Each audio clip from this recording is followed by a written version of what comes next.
Hey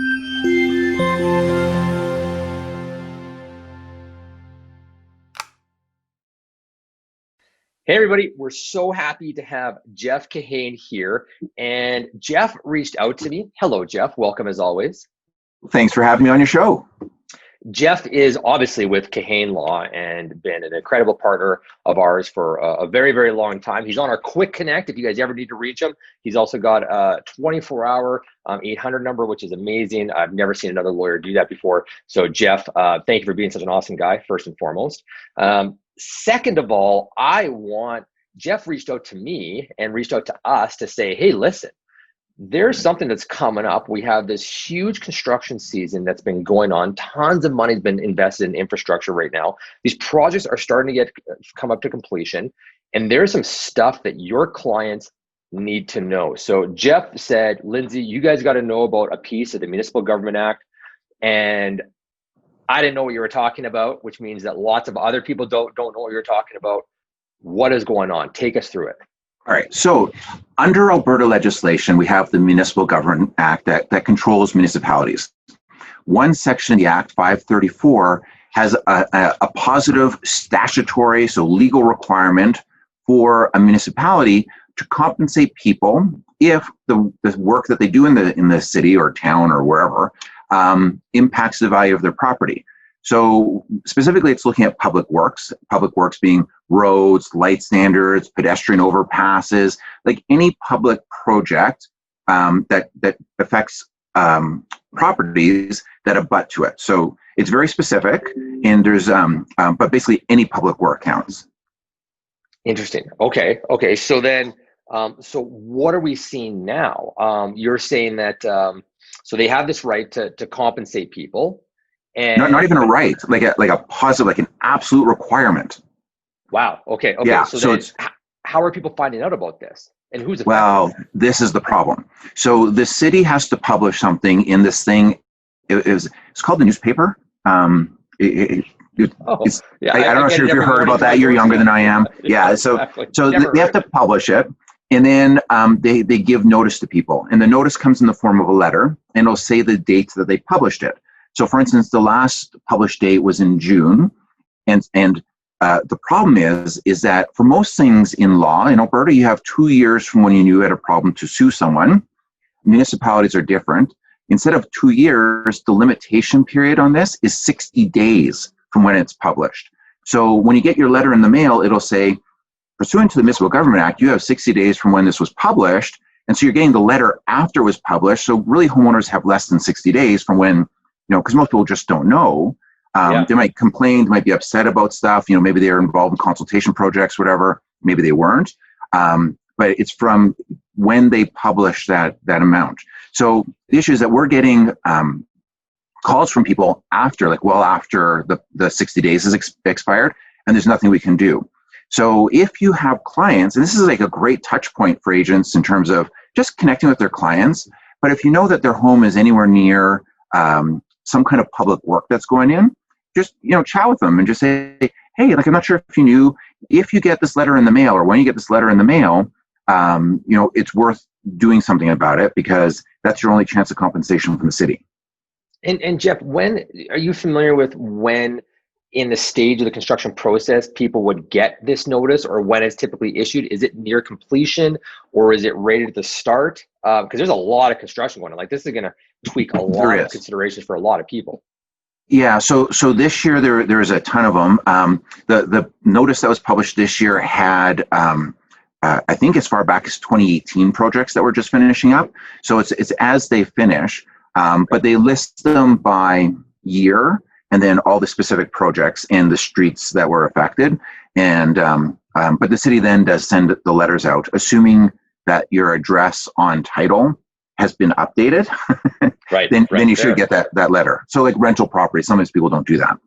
Right. Okay, but this could be a lot of do you have any idea, like, if you have the ring road is practically in your backyard, or do you have any idea what type of compensation we're talking about here? Like, is it sort of a percentage of value, or how does that work? So and the issue you have to understand that it's not just like a CMA kind of value perspective. It can't involve noise. So just because a ring road's there and it's really noisy and there's a lot of cars rushing by, it can't be the noise or the use of the structure.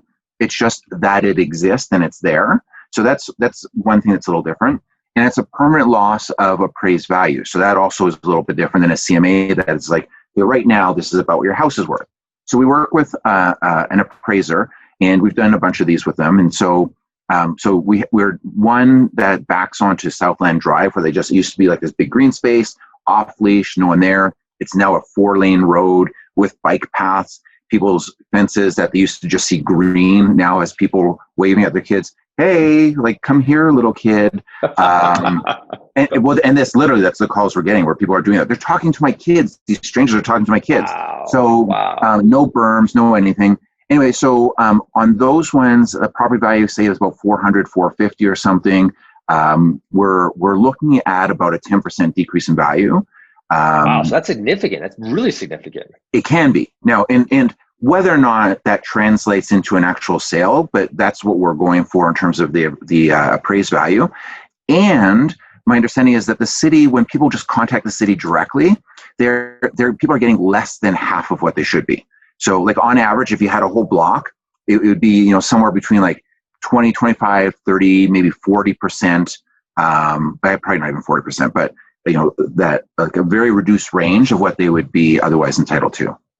Wow. So hiring a professional, just even like hiring a realtor is worth it. And so your legal team does do that, will represent people through the process to help get the rightful compensation.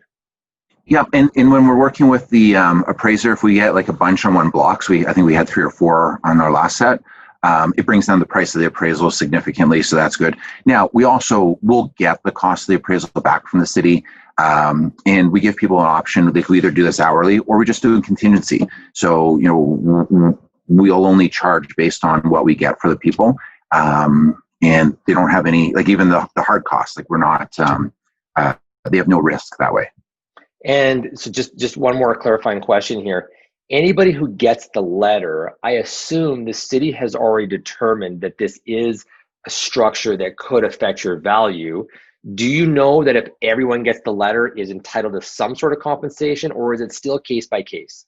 It's case by case, and the city doesn't assess the value. They just send it out whenever a public work is created, and the rule is the property has to abut the property.